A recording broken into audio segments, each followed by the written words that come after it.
Hi friends, ಎಲ್ಲರಿಗೂ ನಮಸ್ಕಾರಗಳು. ಕಸ್ತೂರಿ ರಶ್ಮಿ ಚಾನೆಲ್ಗೆ ಸ್ವಾಗತ. ನಾನಿವತ್ತು ತುಳುನಾಡಿನ ಸ್ಪೆಷಲ್ ರೆಸಿಪಿ ಪತ್ರೊಡೆ ಮಾಡ್ತಾ ಇದ್ದೇನೆ. ತುಂಬಾ ಟೇಸ್ಟಿಯಾದ ರೆಸಿಪಿ ಇದು, ತುಂಬಾ ಆರೋಗ್ಯಕರವಾದ ರೆಸಿಪಿ ಕೂಡ ಹೌದು. ಬನ್ನಿ ಫ್ರೆಂಡ್ಸ್, ಈ ರೆಸಿಪಿಯನ್ನು ಹೇಗೆ ಮಾಡೋದು ಅಂತ ನೋಡುವ. ಅದಕ್ಕಿಂತ ಮೊದಲು ಯಾರೆಲ್ಲ ನನ್ನ ಚಾನಲನ್ನು ಇನ್ನೂ ಕೂಡ ಸಬ್ಸ್ಕ್ರೈಬ್ ಮಾಡದೆ ನೋಡ್ತಾ ಇದ್ದೀರೋ ಅವರು ಪ್ಲೀಸ್ ಸಬ್ಸ್ಕ್ರೈಬ್ ಮಾಡಿ.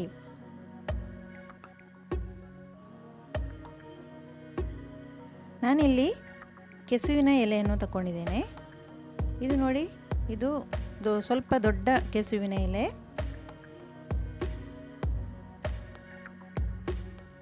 ನಾನೀಗ ಇದನ್ನು ಕಟ್ ಮಾಡ್ತಾ ಇದ್ದೇನೆ. ಇದನ್ನು ಚೆನ್ನಾಗಿ ತೊಳೆದು ನಾವು ಕಟ್ ಮಾಡಬೇಕು.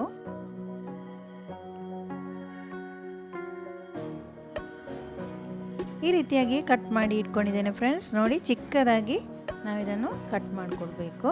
ಈ ರೀತಿಯಾಗಿ ತುಂಬ ಚಿಕ್ಕದು ಮಾಡಿದಷ್ಟು ಒಳ್ಳೆಯದಾಗುತ್ತೆ ಇದು.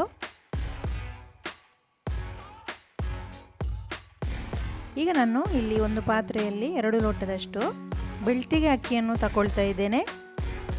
ಈಗ ಅರ್ಧ ಲೋಟದಷ್ಟು ಉದ್ದಿನ ಬೇಳೆಯನ್ನು ಹಾಕಿದೆ. ಇದಕ್ಕೆ ಒಟ್ಟಿಗೆ ಇದನ್ನು ನೀರಿನಲ್ಲಿ ಹಾಕಿ ಚೆನ್ನಾಗಿ ತೊಳೆದು ಒಂದು 2 ಗಂಟೆಯಷ್ಟು ಹೊತ್ತು ನೆನೆಯಲಿಕ್ಕೆ ಇಟ್ಟರೆ ಸಾಕು. ಈಗ ಚೆನ್ನಾಗಿ ನೆಂದಿದೆ ಫ್ರೆಂಡ್ಸ್.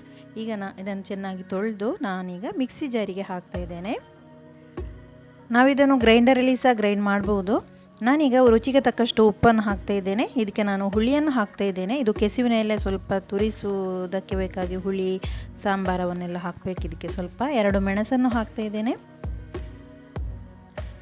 ಈಗ 1/4 ಸ್ಪೂನ್ನಷ್ಟು ಜೀರಿಗೆಯನ್ನು ಹಾಕಿದೆ, ಅರ್ಧ ಸ್ಪೂನ್ನಷ್ಟು ಕೊತ್ತಂಬರಿ ಬೀಜ ಹಾಕಿದೆ.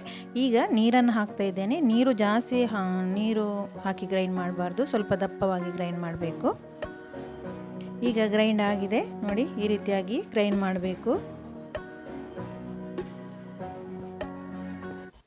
ನಾನೀಗ ಕೆಸುವಿನ ಎಲೆಗೆ ಇದನ್ನು ಹಾಕ್ತಾ ಇದ್ದೇನೆ.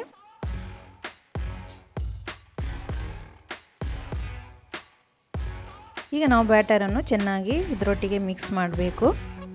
ಸ್ವಲ್ಪ ದಪ್ಪವಾಗಿ ಕಂಡ್ರೆ ಸ್ವಲ್ಪ ನೀರನ್ನು ಆ್ಯಡ್ ಮಾಡ್ಕೊಳ್ಬೋದು. ಈಗ ನಾವು ಇದನ್ನು ಚೆನ್ನಾಗಿ ಮಿಕ್ಸ್ ಮಾಡಿಕೊಳ್ಬೇಕು. ಕೆಸುವಿನ ಎಲೆಯೊಟ್ಟಿಗೆ ಇದು ಚೆನ್ನಾಗಿ ಸರಿಯಾಗಿ ಮಿಕ್ಸ್ ಆಗಬೇಕು. ನೋಡಿ, ಈ ರೀತಿಯಾಗಿ ಚೆನ್ನಾಗಿ ಮಿಕ್ಸ್ ಆಗಬೇಕು, ಎಲ್ಲ ಸರಿಯಾಗಿ ಹೊಂದಿಕೊಳ್ಬೇಕು. ಈಗ ರೆಡಿಯಾಗಿದೆ. ಈಗ ನಾನು ಇಡ್ಲಿ ಪಾತ್ರೆಯನ್ನು ಕಾಯಲಿಕ್ಕೆ ಇಟ್ಟಿದ್ದೇನೆ. ಈಗ ನಾನು ಇಲ್ಲಿ ಬಾಳೆ ಎಲೆಯನ್ನು ತಗೊಂಡಿದ್ದೇನೆ, ಅದನ್ನು ಬಾಡಿಸಿ ಇಟ್ಕೊಂಡಿದ್ದೇನೆ. ಈಗ ನಾವು ಇದನ್ನು ಬ್ಯಾಟರನ್ನು ಇದಕ್ಕೆ ಹಾಕುವ.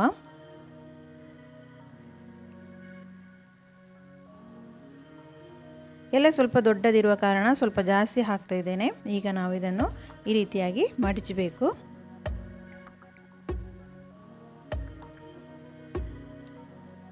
ಎರಡು ಸೈಡ್ ಸಹ ಮಡಿಚಿ, 4 ಸೈಡ್ ಸಹ ಮಡಿಚಿ ಈ ರೀತಿಯಾಗಿ ನಾವು ಇದನ್ನು ಬೇಯಲಿಕ್ಕೆ ಇಡುವ. ಈಗ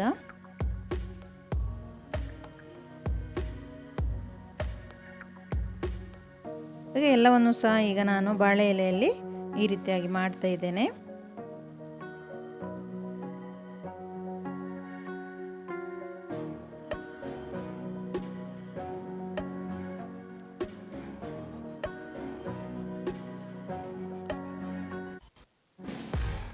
ತುಂಬಾ ಹೆಲ್ದಿಯಾದ ರೆಸಿಪಿ ಇದು. ತುಳುನಾಡಿನ special recipe, Mangaluru special recipe. ಈಗ ಎಲ್ಲವನ್ನು ಹಾಕಿ ಮುಚ್ಚಳ ಇಟ್ಟು ಒಂದು 15ರಿಂದ 20 ನಿಮಿಷ ಬೇಯಿಸಿದರೆ ಸಾಕು, ಬೇಗ ಬೇಯುತ್ತೆ. ಈಗ ಬೆಂದಿದೆ ಫ್ರೆಂಡ್ಸ್, ನೋಡಿ ಚೆನ್ನಾಗಿ ಬೆಂದಿದೆ. ಈಗ ನಾವು ಇದರಿಂದ ತೆಗೆಯುವ.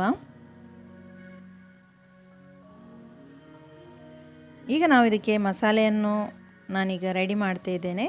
ಒಂದು 7-8 ಮೆಣಸನ್ನು ಈಗ ಫ್ರೈ ಮಾಡ್ತಾ ಇದ್ದೇನೆ. ಎಣ್ಣೆಯನ್ನು ಹಾಕಿ ಮೆಣಸನ್ನು ಫ್ರೈ ಮಾಡ್ತಾ ಇದ್ದೇನೆ. ತುಪ್ಪ ಸಹ ಹಾಕ್ಕೊಳ್ಬೋದು, ಕೆಸುವಿನೆಲ್ಲ ಹೀಟ್ ಆಗುವವರೆಗೆ ತುಪ್ಪ ಸಹ ಹಾಕ್ಕೊಳ್ಬೋದು. ಈಗ ನಾನು 2 ಸ್ಪೂನ್ನಷ್ಟು ಕೊತ್ತಂಬರಿ ಬೀಜವನ್ನು ಹಾಕಿದೆ, 1 ಸ್ಪೂನ್ನಷ್ಟು ಜೀರಿಗೆಯನ್ನು ಹಾಕಿದೆ, 1/4 ಸ್ಪೂನ್ನಷ್ಟು ಮೆಂತ್ಯವನ್ನು ಹಾಕಿ ಈಗ ಫ್ರೈ ಮಾಡ್ತಾ ಇದ್ದೇನೆ.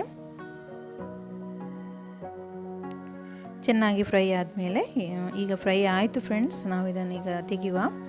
ಈಗ ನಾನು ಇಲ್ಲಿ ಒಂದು ತೆಂಗಿನಕಾಯಿಯನ್ನು ತಗೊಂಡಿದ್ದೇನೆ. ಇದು ಈಗ ತುರಿದು ಇಟ್ಕೊಂಡಿದ್ದೇನೆ ನೋಡಿ. ಈಗ ನಾವು ಇದನ್ನು ಮಿಕ್ಸಿ ಜಾರಿಗೆ ಹಾಕುವ. ಈಗ ನಾನು ತೆಂಗಿನಕಾಯಿಯನ್ನು ಹಾಕ್ತಾ ಇದ್ದೇನೆ. ಈಗ ಮಸಾಲ ಪದಾರ್ಥವನ್ನು ಹಾಕ್ತಾ ಇದ್ದೇನೆ. ಈಗ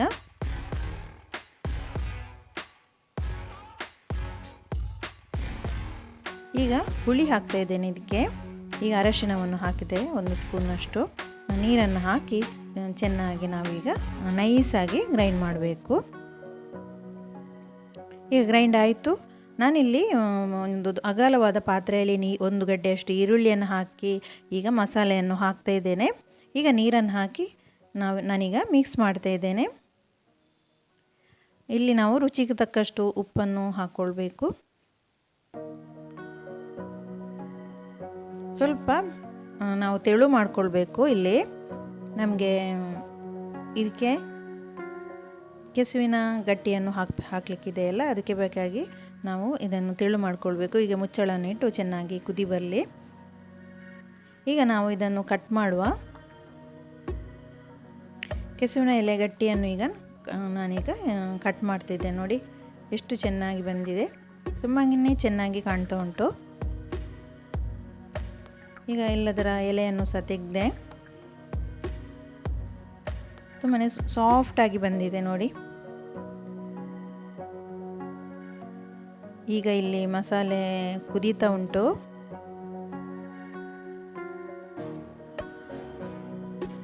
ಈಗ ರೆಡಿಯಾಗಿದೆ. ನಾವೀಗ ಇದನ್ನು ನೋಡಿ, ನಾನೀಗ ಇಲ್ಲಿ ಕಟ್ ಮಾಡಿ ಈ ರೀತಿಯಾಗಿ ಇಟ್ಟುಕೊಂಡಿದ್ದೇನೆ. ಸ್ವಲ್ಪ ದೊಡ್ಡದಾಗಿ ಕಟ್ ಮಾಡಿ, ಸಣ್ಣದಾಗಿ ಕಟ್ ಮಾಡಿದರೆ ಅದು ಪೀಸಾಗಿ ಅದು ಕದಡಿದಾಗೆ ಆಗ್ತದೆ. ಈಗ ನಾವು ಇದನ್ನು ಇದಕ್ಕೆ ಹಾಕುವ. ಈಗ ಎಲ್ಲವನ್ನು ಹಾಕಿದೆ ಫ್ರೆಂಡ್ಸ್. ನೋಡಿ, ಒಂದು ಕುದಿ ಬಂದರೆ ಸಾಕು. ತುಂಬಾ ಚೆನ್ನಾಗಾಗುತ್ತೆ. ಇದನ್ನು ನಾವು ಮುಂಚಿನ ದಿನ ಮಾಡಿ ಇಟ್ಕೊಂಡ್ರೆ ಬೆಳಿಗ್ಗೆಗೆ ತುಂಬಾ ಈಸಿ ಸಹ ಆಗುತ್ತೆ. ಈಗ ಮುಚ್ಚಳವನ್ನು ಇಟ್ಟು ಒಂದು ಕುದಿ ಬಂದರೆ ಸಾಕು. ಈಗ ನಾನು ಇದಕ್ಕೆ ಒಗ್ಗರಣೆಯನ್ನು ಹಾಕ್ತಾ ಇದ್ದೇನೆ. ಸ್ವಲ್ಪ ತುಪ್ಪವನ್ನು ಇಲ್ಲಿ ಹಾಕಿದೆ. ಈಗ ಒಂದು ಅರ್ಧದಷ್ಟು ಈರುಳ್ಳಿಯನ್ನು ಸಣ್ಣದಾಗಿ ಕಟ್ ಮಾಡಿ ಹಾಕ್ತಾ ಇದ್ದೇನೆ. ಈಗ ನಾವು ಇದನ್ನು ಫ್ರೈ ಮಾಡುವ. ಈಗ ಫ್ರೈ ಆಯಿತು ಫ್ರೆಂಡ್ಸ್. ನೋಡಿ, ನಾನೀಗ ಒಂದು 1 ಸ್ಪೂನಷ್ಟು ಮೆಂತ್ಯವನ್ನು ಸಹ ಇದಕ್ಕೆ ಹಾಕಿದೆ. ಈಗ ನಾವು ಒಗ್ಗರಣೆಯನ್ನು ಇದಕ್ಕೆ ಹಾಕುವ. ಈಗ ಒಗ್ಗರಣೆಯನ್ನು ಹಾಕಿದೆ. ಸ್ವಲ್ಪ ಮಿಕ್ಸ್ ಮಾಡಿಕೊಂಡ್ರೆ ಸಾಕು. ಈಗ ನಮ್ಮ ಮಂಗಳೂರಿನ ಪತ್ರೊಡೆ ರೆಸಿಪಿ ರೆಡಿ ಆಯಿತು. ನಾವೀಗ ಇದನ್ನು ಸರ್ವ್ ಮಾಡುವ. ತುಂಬಾ ಹೆಲ್ದಿಯಾದ ರೆಸಿಪಿ ಇದು. ಹೆಚ್ಚಾಗಿ ತಿಂಗಳು ಆಷಾಢ ಮಾಸ ಅಂತ ಹೇಳ್ತಾರಲ್ಲ, ಆ ತಿಂಗಳಲ್ಲಿ ಇದನ್ನು ಜಾಸ್ತಿಯಾಗಿ ಮಂಗಳೂರಲ್ಲಿ ಮಾಡ್ತಾರೆ. ಬೇರೆ ದಿವಸ ಸಹ ಮಾಡ್ಬೋದು. ನಮಗೆ ಕೆಸುವಿನ ಎಲೆ ಸಿಕ್ಕಿದರೆ ಯಾವ ಟೈಮಲ್ಲಿ ಸಹ ಮಾಡ್ಬೋದು. ತುಂಬಾ ಟೇಸ್ಟಿಯಾದ ರೆಸಿಪಿ ಇದು. ಮಂಗಳೂರಲ್ಲಿ ಹೆಚ್ಚಾಗಿ ಮಾಡುವಂತಹ ಸ್ಪೆಷಲ್ ರೆಸಿಪಿ ಇದು. ತುಂಬಾ ಹೆಲ್ದಿಯಾದ ರೆಸಿಪಿ ಸಹ ಫ್ರೆಂಡ್ಸ್. ಇವತ್ತು ನಾನು ಮಾಡಿದಂಥ ಈ ರೆಸಿಪಿ ನಿಮಗೆ ಇಷ್ಟವಾದರೆ ಪ್ಲೀಸ್ ಲೈಕ್ ಮಾಡಿ ಮತ್ತು ಫ್ಯಾಮಿಲಿ ಫ್ರೆಂಡ್ಸ್ ಜೊತೆ ನನ್ನ ಈ ವಿಡಿಯೋನು ಶೇರ್ ಮಾಡಿ ಮತ್ತು ಚಾನಲ್ಗೆ ಸಬ್ಸ್ಕ್ರೈಬ್ ಮಾಡಿ. Thank you for watching. Bye.